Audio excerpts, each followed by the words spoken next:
When you hear about left and right, do you know what side you're on? You know, left wing, right wing, I don't care where people are on the spectrum. If they pose a threat to our country, if they want to do harm to Australians, then they're in our sight. To figure out where you sit, let's dive into what people actually mean when they talk about the left and right.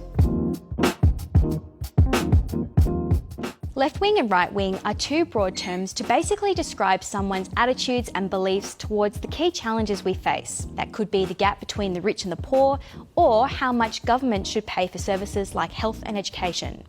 When it comes to political parties, being left-wing or right-wing gives you an idea of how that party thinks that we should solve society's big issues. Before we go any further, you might have heard left and right used in the same sentence as progressive and conservative. In a nutshell, progressive means pushing for change and conservative means keeping things the way they are. So, for example, left-wing parties believe that it's the government's job to make laws and spend money to make society fairer. Part of this is increasing taxes, particularly for richer people, so that the government has more money to spend on services for people who can't afford to. Left-wing, or the left side of politics, is also usually associated with progressive causes like gender equality and climate change policy. The reason we're so determined to deliver a national disability insurance scheme is we want to make a difference for the lives of 410,000 Australians who have serious disabilities. On the flip side, right-wing has historically been about keeping government out of people's lives. I just don't want the government anymore in my life. I'm sick of the government being in my life. And leaving it to business and society to drive change on things like racism, wages and gender equality.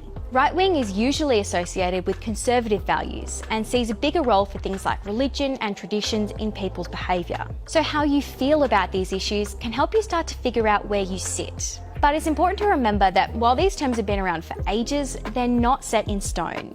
Instead, it's more helpful to think of them as sitting on kind of a spectrum. These days it's quite common for people to be left-wing on some issues and right-wing on other issues. So you might, for example, have a business leader who thinks that the rich-poor divide is all due to merit, but thinks that we need to address sexism and racism to be part of the modern world. On the other hand, you might have a working-class guy who feels like he's exploited by the boss, but resents sort of the gender and racial equality movements. Or you might have a new migrant who hates racism but thinks that women should stay in their traditional roles. The Greens are the major party furthest to the left.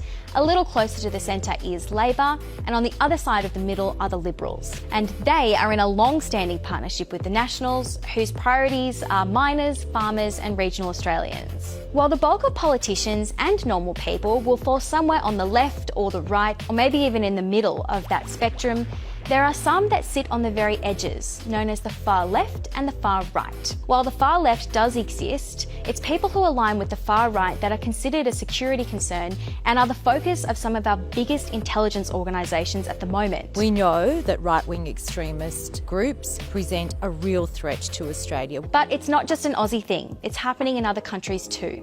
Around the world at the moment we're seeing what's described as the rise of right-wing populism. During times of great uncertainty and hardship, it's really common for people to be drawn to strong authoritarian leaders that quite often offer quite simple answers to complex problems and quite often blame a lot of stuff on migrants. That's getting caught up with or combining with a big backlash that's occurring against the gender equality and racial equality movements. So, to figure out where you fit on the spectrum, you could consider things like whether you think the government should be giving more money or less to help people with low incomes meet their bills and make life more affordable, or how much you'd like to see the government doing to address climate change. But to find out exactly where you fall on the left-right spectrum and who to put your vote behind to give you the best chance to have your priorities acted on, check out ABC's Vote Compass. It does all the hard work for you.